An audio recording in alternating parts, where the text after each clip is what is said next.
फरमाइश करके बिरहा गवोलना है नहीं तो सोचले रही है कि नहीं जो आप चाहत हुआ साहब भी बैठल रहना हमरे बीएसएफ के जवान तो ये कमी ना बा बसरते जैसन माहौल देखल जाला जैसन लोगन का चाहत होले। अब कई जानी के फरमाइश हो गई लिए गावे के परबे करी और भाव होके के चाहिए तो ज्यादा समय न लेके दिया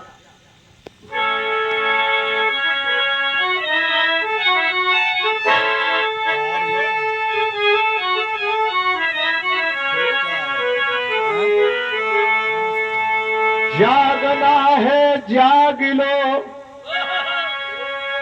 अफलाक के साए तले हज़्र में सोना पड़ेगा खाक के साए तले।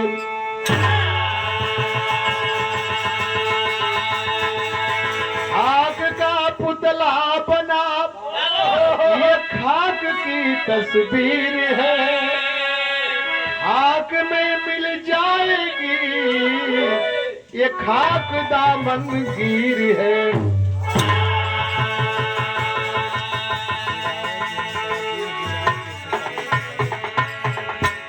देखें एक ठे गांव हो ऐसा गांव जनाजा लेकर के लोग जा रहे हैं पिताजी का ही मान लीजिए बाबू परदेसी बाबूजी का जनाजा लेके हम लोग जा रहे हैं।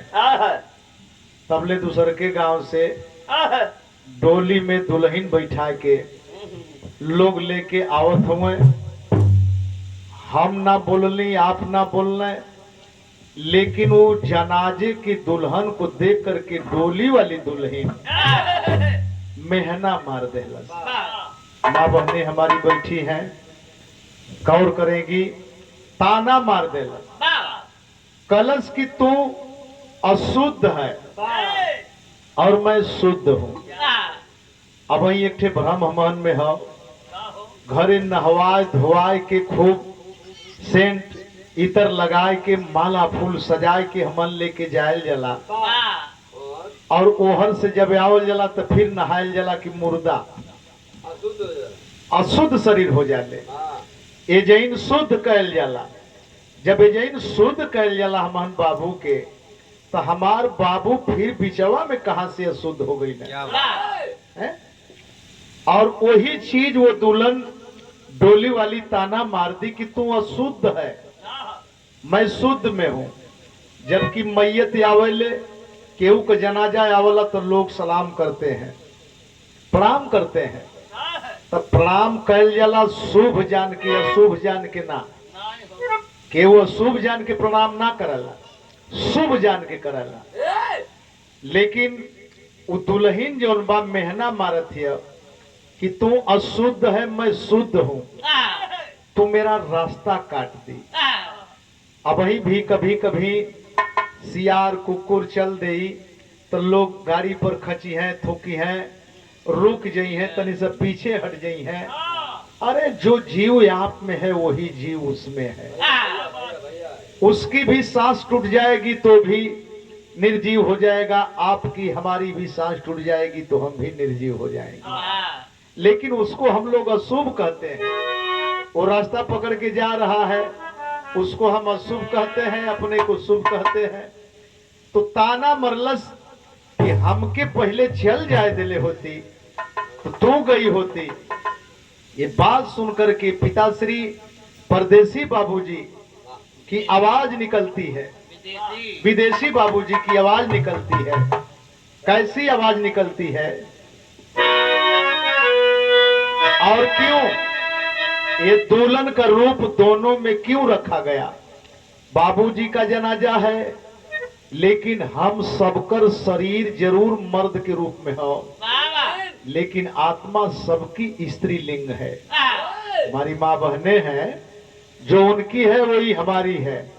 तो स्त्री लिंग पुल्लिंग का मिलान होला तो आत्मा से परमात्मा के लोग मान करला कि सबका दूल्हा एक है।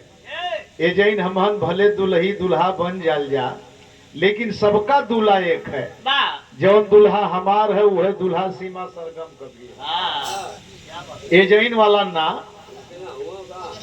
एजैन वाला हम है नहीं ना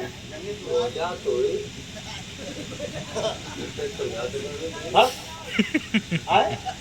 अब वही सिंगल तो बड़ी तपस्या कैले बारू इतना तपस्या ना करे के चाहिए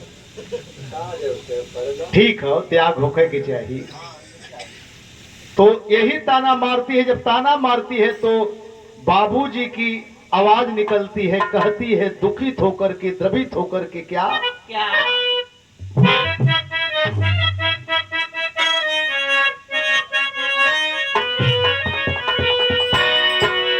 तोरा लागे मोरो नाई हर हर सखिया तोरा लागे मोरो नाई हर हर सखिया ओही पार ससुरा हमरो तोरा लागे हर हर ओही पार तोरा लागे मोरो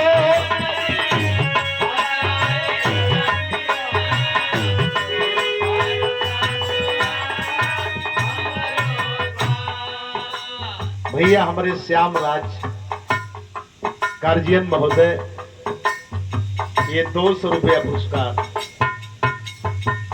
बहुत बहुत सादर सम्मान करते हैं स्वागत करते हैं परिवार की सुख शांति की कामना करते हैं पीछवा में आगा मसा गरवार सखिया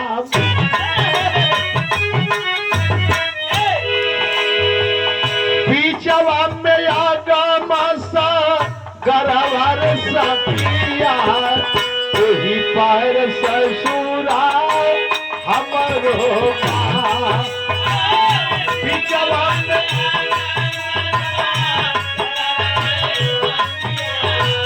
वही पार ससुरा पीछवा में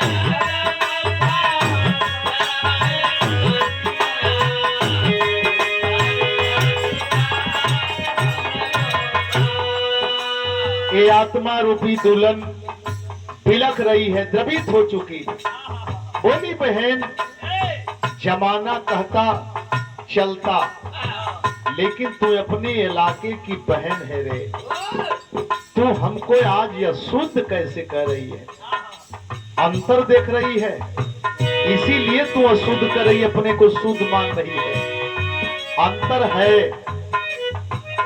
हरियर पासवा के डोलिया हमारे पास डोलिया हमारे पास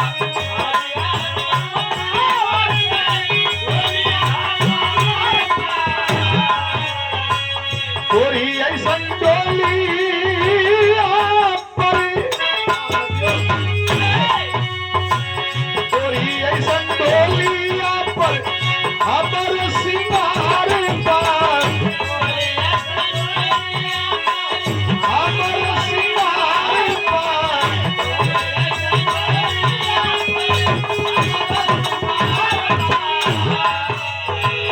हमहू के धोवला का हर हर सखिया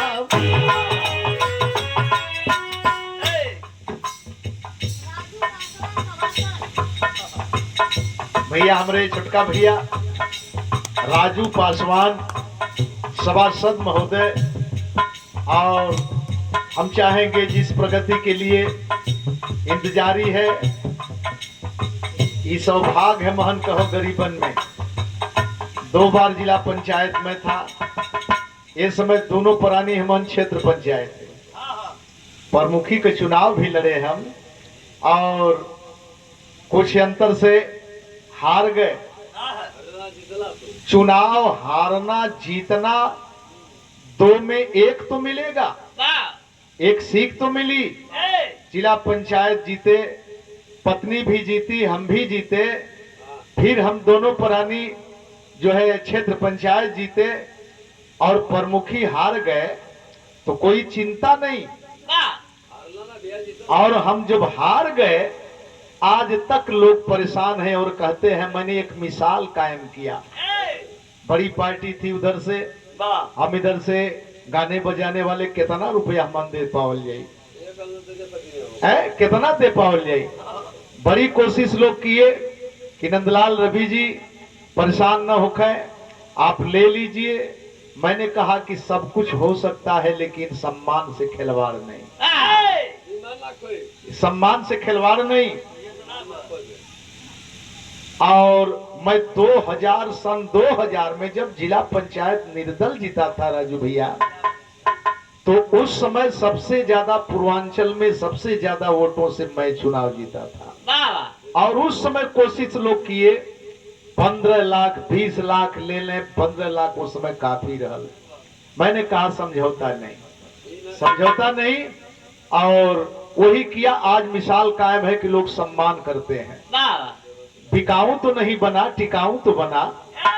और समाज है फिर देखेगी, समझेगी, हमें अपनाएगी और कोई न कोई चुनाव जीतेंगे। हम नहीं जीतेंगे, बेटा जीतेगा, बेटा नहीं जीतेगा, बेटी जीतेगी, पतोह जीतेगी, पत्नी जीती ही, मैं जीता ही, समाज का आशीर्वाद रहा।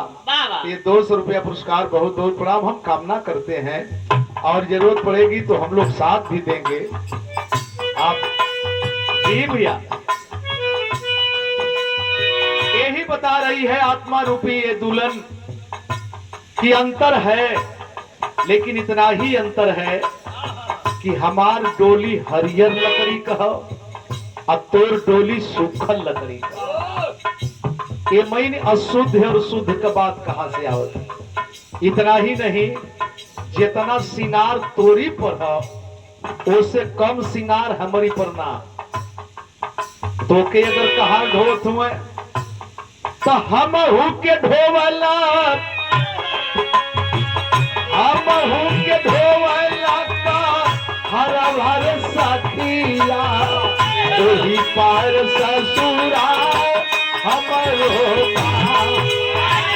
हम हूं के ढोवला का हरा भर वही पार ससुरा, हम हूं के ढोवला का।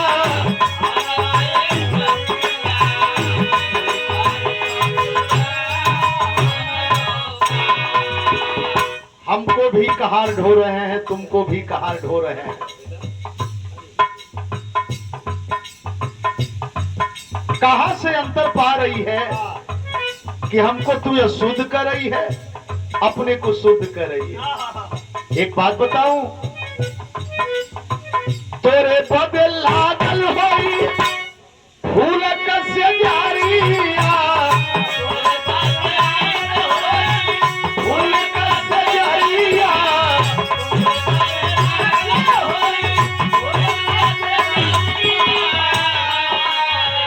मोरे बदे झूठल होई, मोरे बदे झूठल होई चंदन का लकारिया, चंदन का लकारिया, मोरे बदे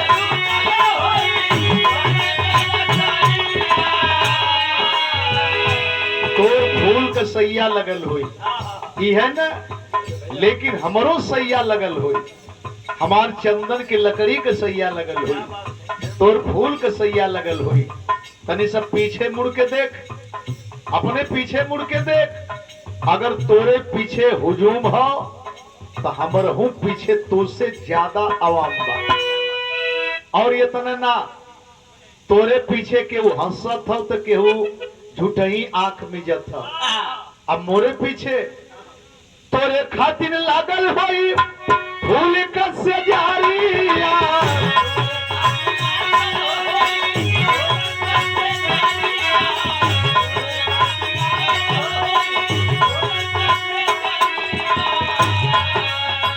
मोरे बदे झूठल होई चंदन का लकारिया,